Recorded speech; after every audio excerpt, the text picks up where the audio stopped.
¿Ahí se ve la pantalla? Sí, doctor, ya se ve. ¿Son tuyos? Sí, sí. Pensé que te ibas a ir ayer. ¿Qué crees? No pudieron cancelar toda la consulta. Okay. Y no quise comprometer a nadie para mi capacidad. Ok, está bien. Entonces, ¿hoy te vas? Sí, gracias. Bueno, buenos días.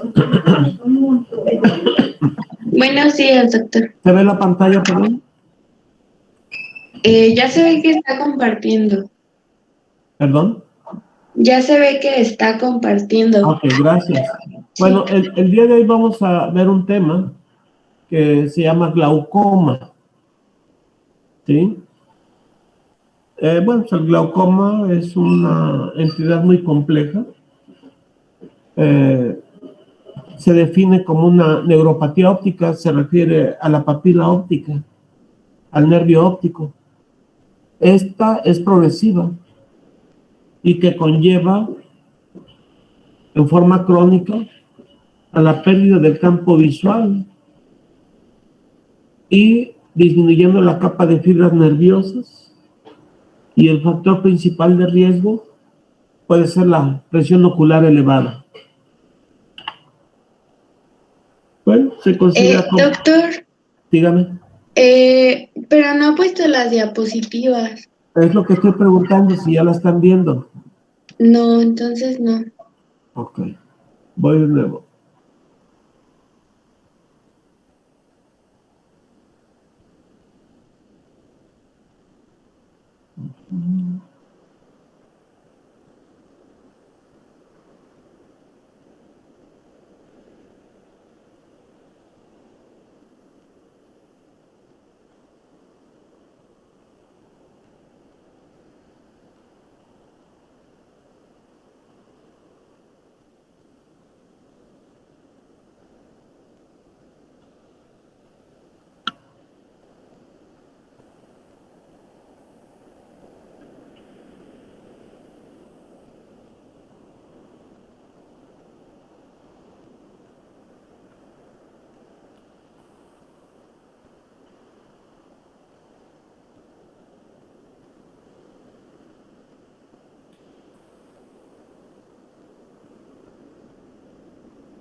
¿Ahí se ve la pantalla?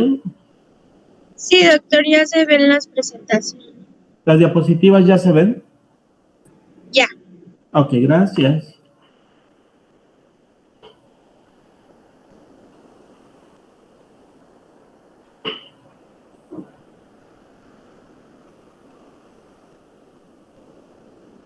Bueno, vamos a ver el día de hoy el glaucoma. El glaucoma, pues, tiene diferentes definiciones y dentro de ellos se considera que es una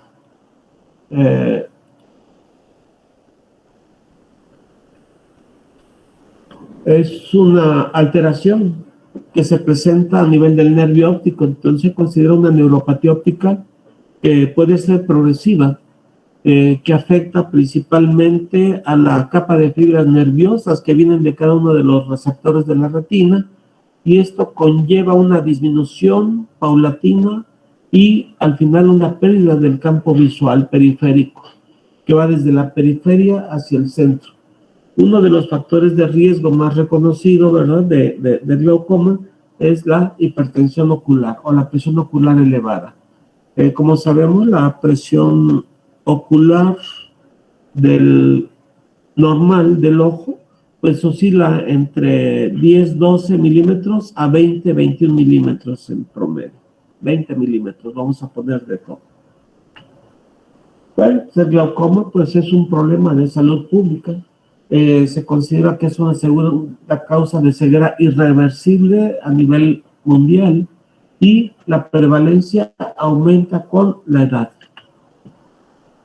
Si hablamos de presión intraocular, pues hablamos de que existe una presión que se presenta dentro del ojo y que está dada por la producción del humor acuoso, y debe de existir un equilibrio entre la producción de la producción y la salida del humor acuoso. Cuando hay un equilibrio entre la producción y la salida del humor acuoso o su drenaje, pues esto se encuentra dentro de límites normales. Pero cuando existe una disminución en la salida del humor acuoso por diferentes razones que se pudieran generar, entonces vemos que puede haber un incremento de la presión intraocular. Aquí podemos ver en esta diapositiva, ¿verdad?, la presión intraocular que ejerce sobre los tejidos, ¿verdad? Y tenemos que la mayor presión o el efecto de mayor presión sobre una superficie cerrada va a ser el foramen oval de la esclera, y en este caso es por donde se encuentra el nervio óptico y es la parte más delicada, y es ahí donde se empieza a hacer el efecto, la compresión, la isquemia y la lesión del nervio óptico.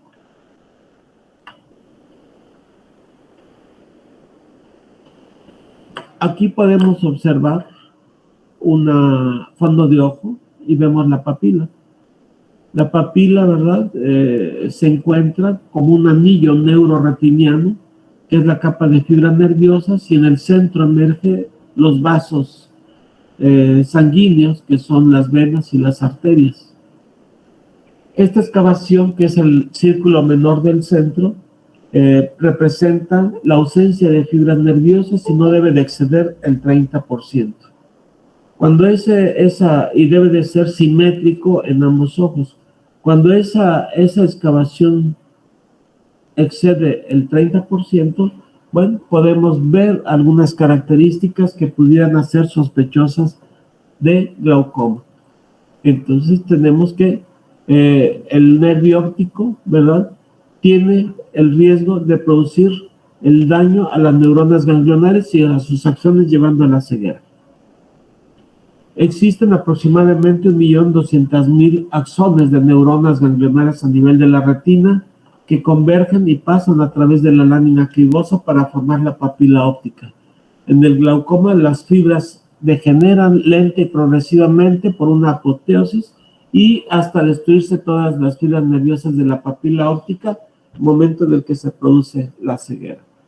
La coloración de la papila es una coloración naranja rosada, y esa coloración naranja rosada pues nos habla del estado de salud del nervio óptico.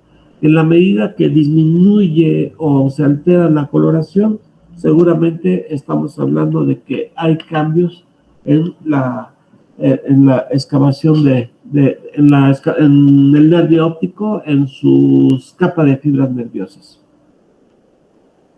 Bueno, pues dentro de las definiciones clínicas, algunas lo relacionan con la asociación a la presión ocular elevada, otras la asocian a la excavación, al aumento de la excavación del nervio óptico, y en otras ocasiones se asocia a la pérdida del campo visual.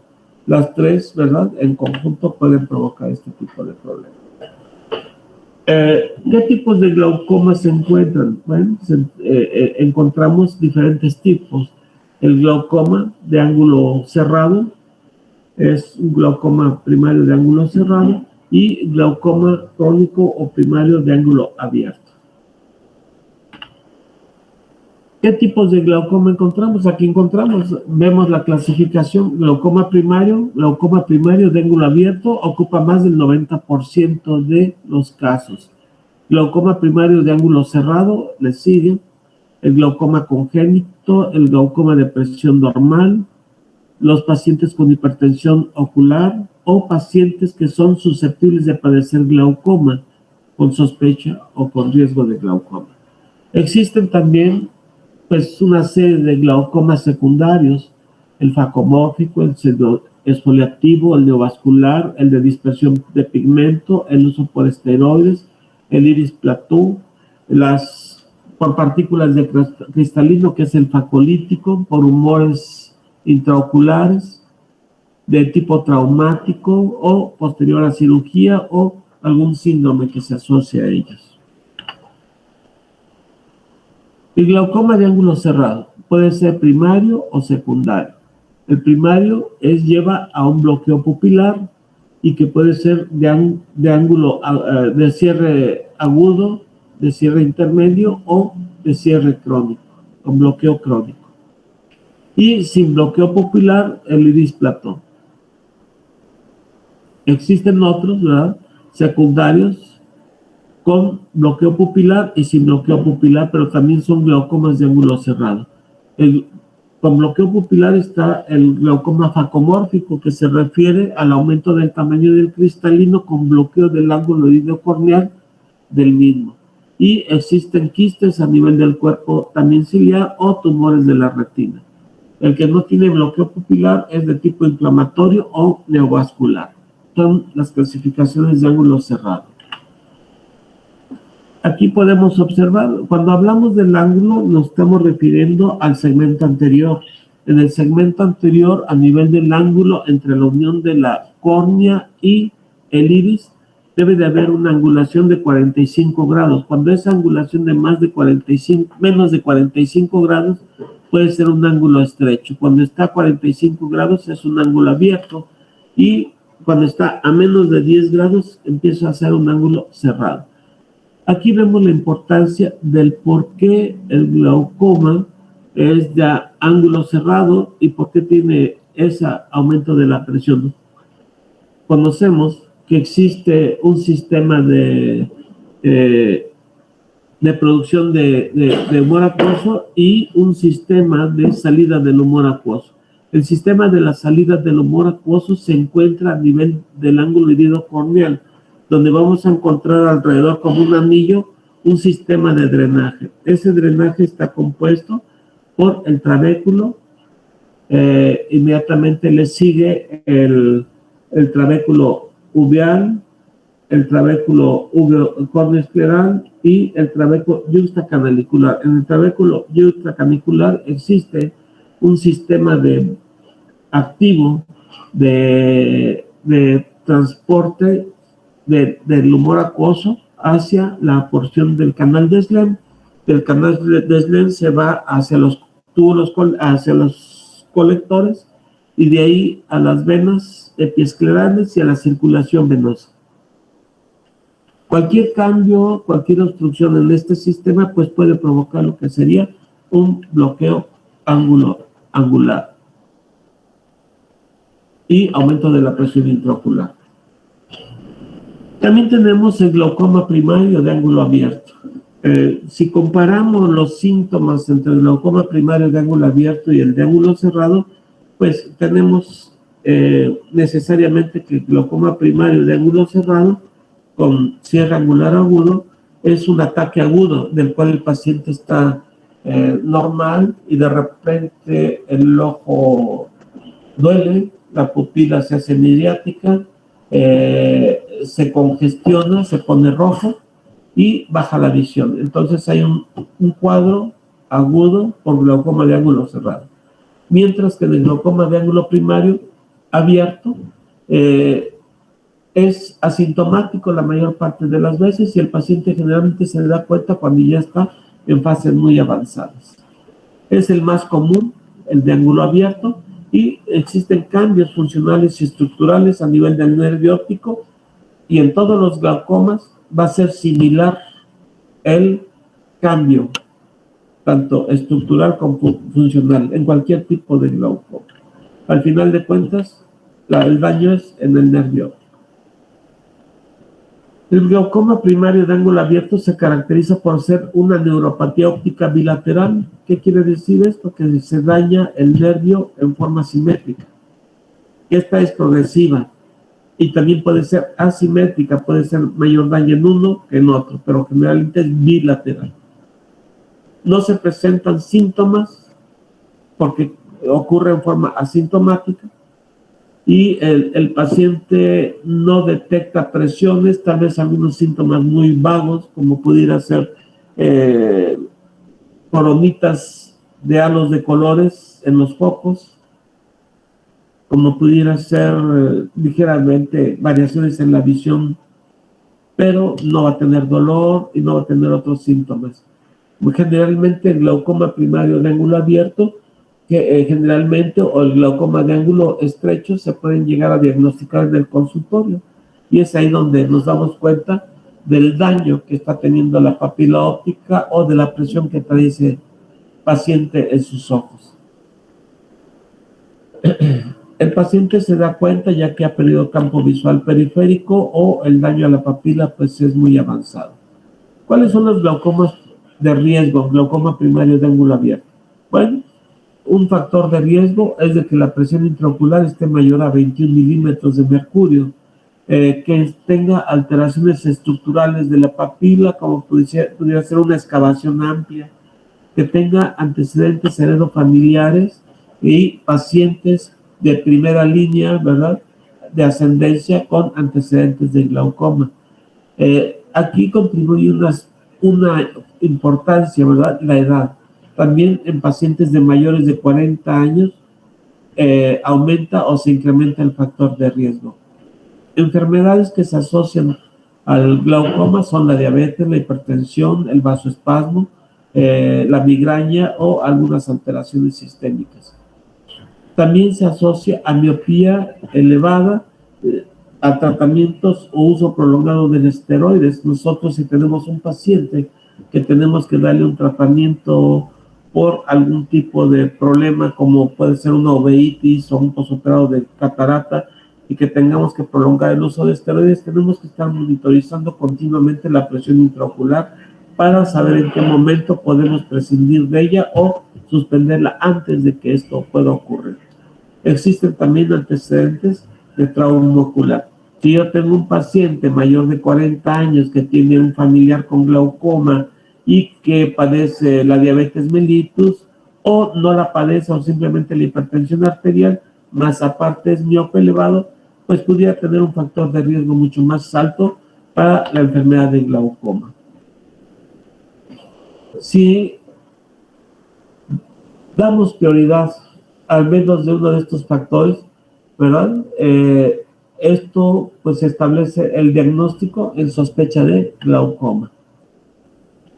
¿Qué tenemos que hacer para poder llegar a un diagnóstico o sospecha de glaucoma? Bueno, ver los factores de riesgo que les acabo de mencionar, la edad, la formación de la papila, los antecedentes heredofamiliares, antecedentes de ametropías como la miopía, etcétera.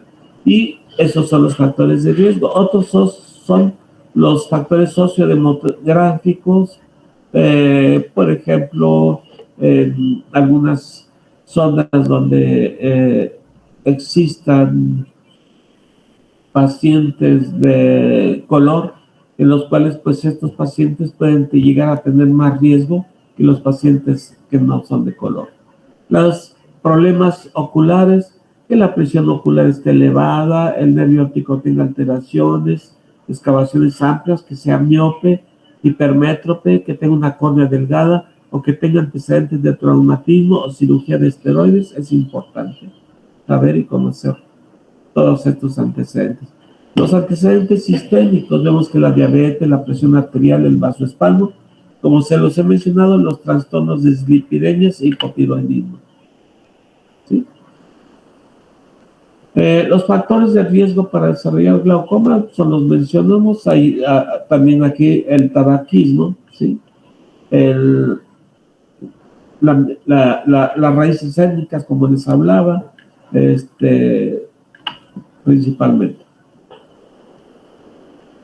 Se tiene que hacer una historia clínica oftalmológica completa, como se los he mencionado anteriormente en las clases de propedéutica. Esa es nuestra historia clínica, en la cual vamos paulatinamente explorando al paciente para poder decir que tenga factores de riesgo o que presente un glaucoma.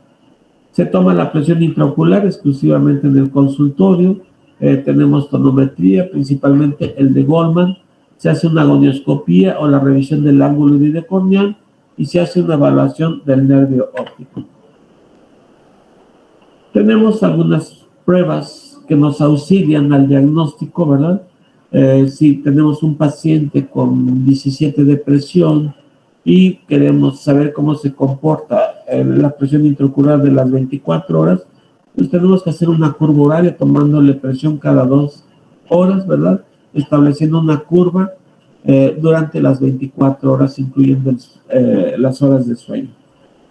Tenemos que saber también el grosor de la córnea, la paquimetría corneal, el ángulo iridio corneal, cómo se encuentra, el campo visual, los campos visuales y la valoración estructural del nervio óptico y de la capa de fibras nerviosas. La presión intraocular es la más importante. Esta es necesaria para mantener el equilibrio, para conocer el equilibrio que guarda la producción de la mora acuosa, de los procesos ciliares y la eliminación a través del trabéculo o del ángulo iridio corneal del humor acuoso. El sistema de drenaje, ya lo vimos, el trabéculo, que tiene el trabéculo uveal, el córneo escleral y el yuxtacanalicular. De ahí viene el canal de Schlemm y los canales colectores esclerales, las venas, el sistema venoso escleral y por último el sistema venoso sanguíneo.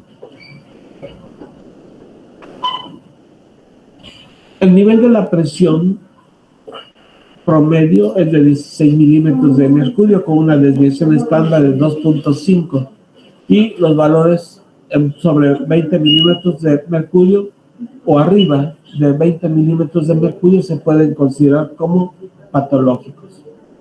Esto puede aumentar la producción. Esto puede ser por la producción del humor acuoso, más que nada, más que la producción o el incremento del humor acuoso en la presión intraocular, es un obstáculo lo que hace generalmente que aumente la presión intraocular. Entonces el problema está a la salida del humor acuoso, no en su producción.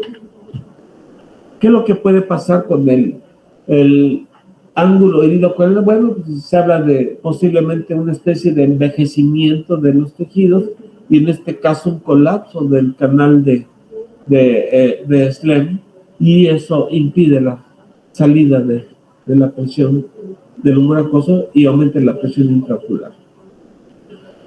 La presión intraocular es importante porque esta puede ser medida objetivamente, ¿verdad? Y esta también puede ser modificada. Y en condiciones patológicas puede llevarse con tratamiento a una presión meta, ¿sí? Esta retrasa la progresión del daño de glaucoma. ¿Qué sistema utilizamos aquí? Bueno, utilizamos la toma de presión con el tonómetro de aplanamiento de Goldman. Al paciente se le prepara primero con anestesia tópica que lleve un colorante para teñir la lágrima, que es fluoresceína, y en el equipo del biomicroscopio de la lámpara de hendidura de la exploración tenemos un tonómetro que se llama de Goldman, el cual tiene un vástago y en la punta del vástago tiene un cono. Ese cono tiene dos primas, uno superior e inferior, que al entrar en contacto y aplanar la córnea podemos llevar a medir la presión intraocular. Entonces, la presión intraocular se mide tocando las partes internas de los medios círculos que se encuentran en contacto con el ojo. Esta se traduce en milímetros de mercurio. Otro de los factores que tenemos es que la córnea debe de ser medida, o sea, debe de tomarse un grosor corneal, ¿sí? El espesor de la córnea. ¿Cómo la vamos a hacer? Bueno, podemos hacer que el espesor de la córnea se tome por medio de una paquimetría. Esta paquimetría puede ser ultrasónica o puede ser a través de un equipo de eh, computarizado por una tomografía, es un tomógrafo ahorita les digo, es un tomógrafo se me fue el nombre. Ahorita se los menciono. Estos pacientes tienen córneas, los pacientes con glaucoma tienen tendencia a tener córneas más delgadas, y estas córneas, cuando entran en contacto con el tonómetro, ¿verdad?, tienen menos resistencia y por consiguiente pueden darnos una falsa positiva. Si yo tengo un paciente con córnea delgada, la resistencia va a ser menor y la presión me va a dar por abajo de lo normal. Por ejemplo, si yo tengo 500 micras de espesor corneal, en lugar de 530 que está calibrado mi tonómetro, me puede dar un falso positivo de 4 milímetros de mercurio. Quiere decir que mi paciente me está diciendo que en lugar de tener 16, en realidad tiene 20.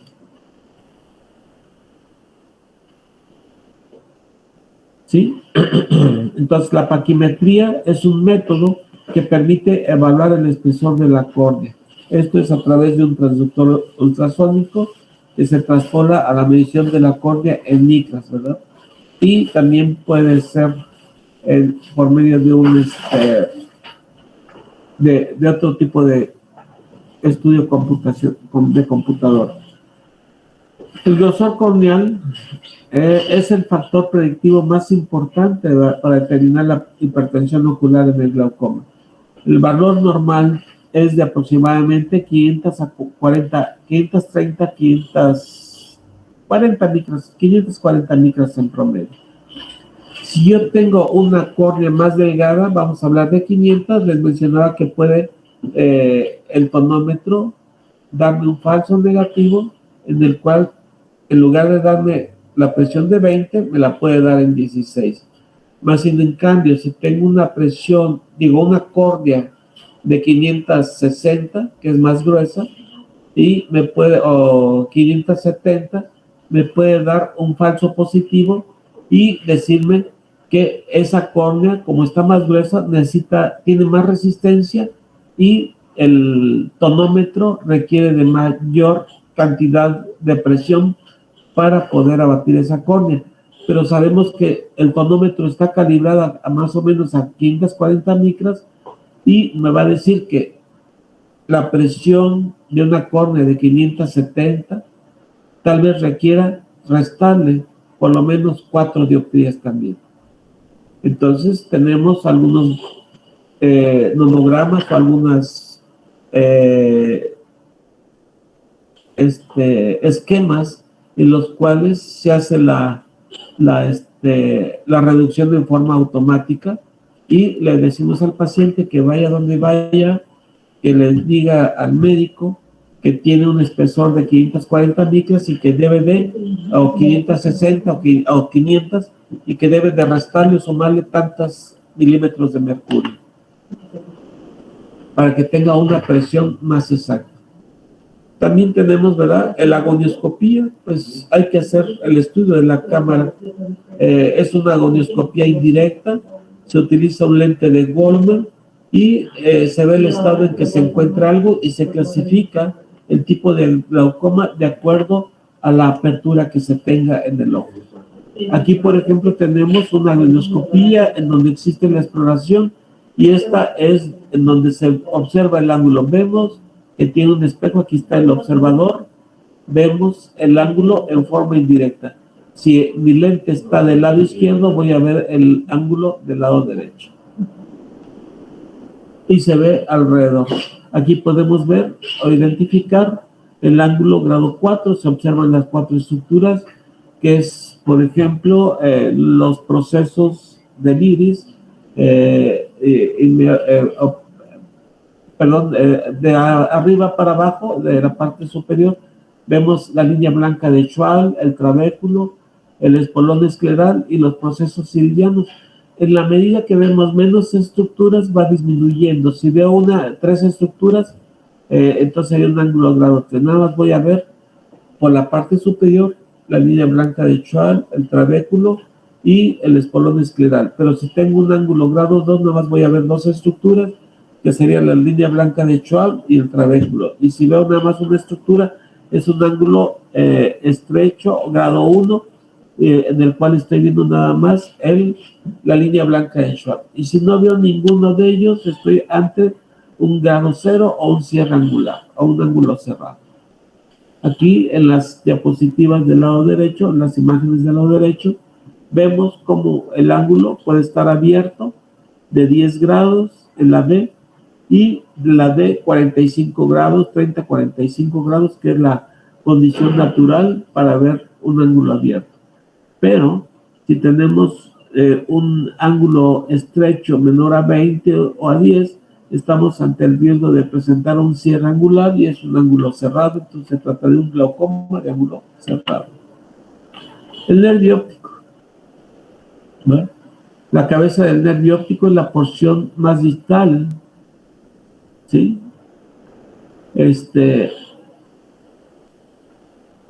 Y sabemos que está conformado por una capa de fibras nerviosas que provienen de las células ganglionares y está directamente, se daña o puede ser dañada por una presión intraocular elevada. El nervio óptico se forma desde cada uno de los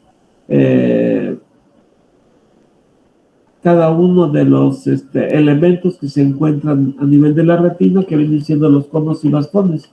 Estos extienden su porción de fibra nerviosa y esta va a llegar a la cabeza del nervio óptico. Son fibras desmielinizadas. Posteriormente al nervio, después de la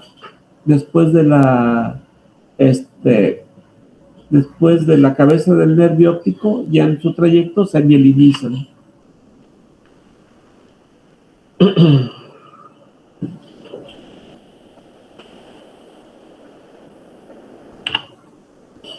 Aquí vemos cómo está conformado. Tenemos la parte superior, el vítreo, la retina y vemos la papila. Es el disco óptico, también se acuérdense que tiene algunos sinónimos: nervio óptico, disco óptico, papila óptica. Y esta en el centro tiene una excavación. Esa excavación es una depresión en la cual no hay capa de fibras nerviosas, hay ausencia de ellas y no debe de exceder el 30%, lo cual permite la salida de los vasos. Entonces vemos que en el centro del nervio óptico viene la vena central de la retina y la arteria central de la retina. Más hacia abajo podemos identificar la lámina cribosa y a los lados de la lámina cribosa se identifica la esclera, que es la porción del globo ocular, y el foramen escleral. Posterior al nervio óptico se puede identificar mielinización de fibras nerviosas y membranas meningias donde circula ya el líquido cefalorraquídeo. La presentación intraocular, y es una visión directa como una ventana al interior del organismo, podemos ver la papila óptica. Vemos aquí una papila óptica ligeramente oblicua con una depresión en el centro que se ve más clara, y esa es la excavación. Aquí podría tratarse de una excavación de 1 o 2 décimas. La emergencia de los vasos es central y la coloración del nervio óptico es de un color naranja rosado. Cualquier cambio en su coloración puede estar comprometiendo la salud del estado del nervio óptico.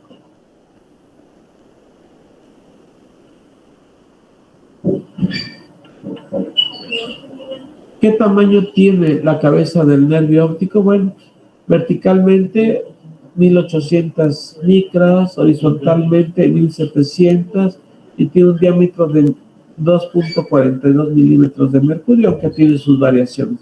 La excavación fisiológica debe ser menor al 30% y no debe haber una diferencia de excavación entre uno y el otro ojo de un 20%.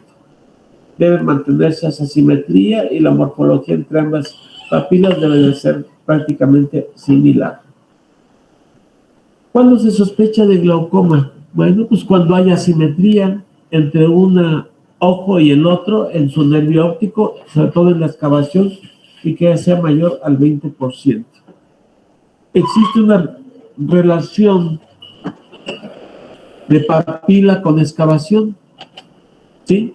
Una excavación mayor del 45% o un crecimiento vertical mayor que la horizontal en el mismo ojo, pues no le hace sospechoso de glaucoma. Si los vasos tienden a irse hacia la porción nasal, también se hace sospechoso de glaucoma, o la disminución del anillo neuroretiniano, ¿verdad? Con alteraciones como pudiera ser la pérdida de la relación ISNT, en la que nos habla que el índice del grosor corneal es mayor en la parte inferior que el superior, y el superior es mayor que el nasal, y el nasal es mayor que el temporal. Entonces estás formando una especie de espiral de adelgazamiento del nervio del anillo neuroretiniano. Si encontramos esa disminución del anillo neuroretiniano o presencia de hemorragias en la astilla o alguna alteración de los campos visuales, también se puede presentar. Aquí podemos ver, tenemos en la parte de arriba una excavación fisiológica y en la parte de abajo podemos tener una excavación mayor. ¿Quién me puede decir qué excavación tenemos en la parte de abajo, tomando en cuenta la relación del anillo neuroretiniano?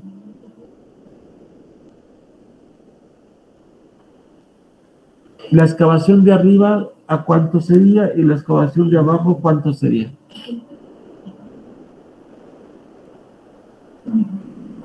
¿Quién me puede decir?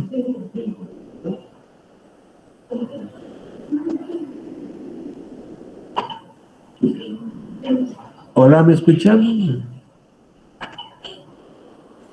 Sí, doctor, sí se escucha. A ver. La excavación, no entendí muy bien las unidades en las que se interpreta la excavación. Bueno, puedes darle un porcentaje. Si tú ves el anillo neuroretiniano o ese circulito dentro de una halo más claro que la esclera, todo lo que está conformado o uniforme en color naranja, le das el valor de 100%.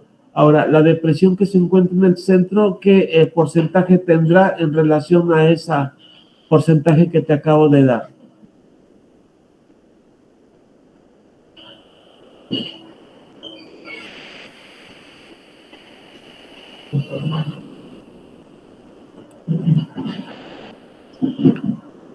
No veo la diapositiva.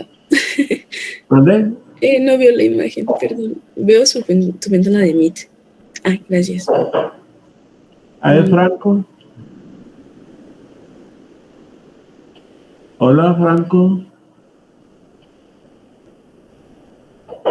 Franco.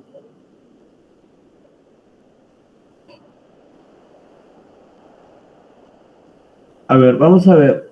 La esclera es, en la parte de arriba, vemos una zona naranja, que es la retina. Luego vemos una zona como translúcida, que es la esclera. Y dentro de la zona translúcida, más clara, se encuentra una zona más oscura, que es naranja. Y dentro de la zona naranja, en la parte de la izquierda, hay un puntito transparente. Ese puntito transparente se llama excavación. ¿Qué relación tiene en porcentaje de disminución entre la papila y la excavación? ¿Qué porcentaje le das que ocupa esa en el 100% de la papila?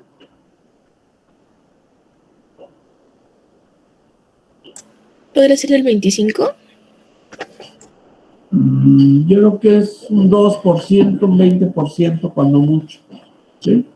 Ahora, tú misma, ¿qué porcentaje le das a la de abajo? Le daría un 50 o 60 aproximadamente. A ver, revisa bien tu diapositiva, vemos la parte clara, que es la esclera de ese anillito, y después viene los vasos, y los vasos se ve adelgazadito, y si sigues el rollo hacia abajo, ves el anillo neuroretiniano adelgazado. ¿Qué valor le estás dando del lado nasal a esa excavación? Tal vez un 2%, digo, dos décimas, 4, hace como un 30% y la excavación se va como al 70%. No sé si quede claro. La zona escleral, digo, la zona de excavación está excavada en el centro, en un 70%. Tenemos una excavación de un 70% aproximadamente. No sé si quede claro. Ok, entonces la de arriba quedó del 2 al 20 y la de abajo como un 70. 20% y abajo como un 70%, incluso tal vez un poquito más. Ajá, pero el 70% sí lo tiene. ¿Se Si puede vemos, llegar? ¿dónde? Ay, perdón. ¿Se puede llegar a tener una excavación del 100%? Claro, ya el paciente y la papila óptica ya está dañada, ya no tiene el mismo color. Vas a ver todo del color que está en el centro de la excavación. ¿Me explico? Ah, sí, sí. Ok, gracias, Sí, doctor. porque esto va a seguir avanzando. Es progresivo. ¿De acuerdo? Sí, gracias. Aquí vemos la fisiopatología. En la papila normal del lado izquierdo vemos las fibras nerviosas, la excavación, la emergencia de los vasos y de frente podemos observar el anillo neuroretiniano y la excavación que correspondía, tal vez aquí son 3 y 3, 6, como un 40% aproximadamente. Mientras que en la de la derecha, en la papila de frente, vemos la excavación como se ve diferente y más aumentada. Podría ser 3 y 3, 6, como 60, 70%. Y si la vemos es que en el esquema, gracias. Si la vemos en el esquema de en medio, del lado derecho de ustedes, vemos cómo los vasos se fueron hacia el fondo, están pegadas a la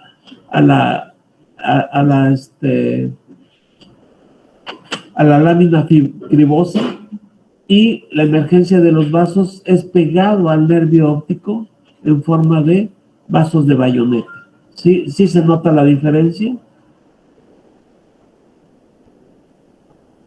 Vean, la lámina cribosa dejó de estar horizontal, esa pequeña malla trabeculada y posteriormente se hace como arqueada en la parte inferior. ¿Sí queda claro? Sí, ¿Alguien doctor. me dice qué tiempo tenemos para terminar? 7 minutos, doctor. 7 minutos, me avisan por favor, vamos a usar unos. Sí. Bueno, entonces, si yo tengo un paciente con sospecha de glaucoma, tengo que hacer una buena evaluación estructural del nervio óptico, ¿sí? Y se utiliza especial, o requiere atención especial durante el examen.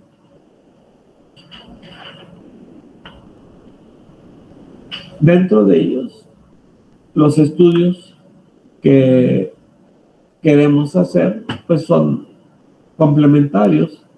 Ya hicimos la valoración de la papila, pero ahora queremos hacer un estudio del campo visual. El campo visual, pues es periférico. Hacia la parte de arriba tenemos un campo visual de 30%, hacia abajo un 40%, hacia la porción nasal un 30-25% y hacia el lado temporal un 90%. Cualquier daño estructural podemos identificarlo como escotomas o zonas ciegas, y estos son escotomas arciformes. son los que no pasan la línea media de horizontal. Tenemos otros estudios como la tomografía de óptica coherente, en lo cual pues hay una medición de las fibras de la retina del nervio óptico comparativamente con personas de la misma edad y podemos identificar en el diámetro exactamente qué campo o qué sección del nervio óptico está afectada. El nasal superior, nasal inferior, temporal superior, temporal inferior, o cómo se está presentando. Tenemos un promedio de 105 valores de 105 en la capa de fibra nerviosas y valores normales más 18 o menos 18 se consideran normales. Cualquier alteración pues nos puede dar cambios a nivel de la coloración del nervio óptico, por ejemplo, no del nervio óptico, del esquema. Vemos una hoja a la derecha que se llama tomografía de óptica coherente. Esta tomografía identificamos el promedio de capa de fibras nerviosas está en la parte inferior en números rojos. En el ojo derecho le corresponde 52.58 y en el ojo izquierdo 57.27. ¿Sí?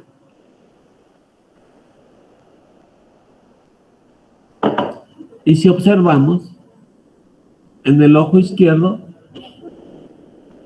vemos en el lado temporal inferior una disminución de capa de fibras nerviosas por daño glaucomatoso. Aquí tenemos la fotografía del ojo izquierdo y podemos observar una zona claroscura blanca, que es la excavación, y ese es el daño de las fibras nerviosas. Mientras que en la parte superior estamos observando un daño a las fibras nerviosas desde el lado temporal superior, nasal e inferior. Hay un daño extenso. El tratamiento. ¿Qué tratamiento se les va a dar? Pues el tratamiento médico, el tratamiento con láser y el tratamiento con cirugía. El tratamiento médico son colibrios, ¿sí? Gotas que van directamente al ojo y existen algunas tabletas o pastillas, ¿verdad?, que también se utilizan o medicamentos intravenosos que se utilizan en determinadas situaciones. Entonces, ¿qué es lo que vamos a utilizar para el glaucoma primario de ángulo abierto?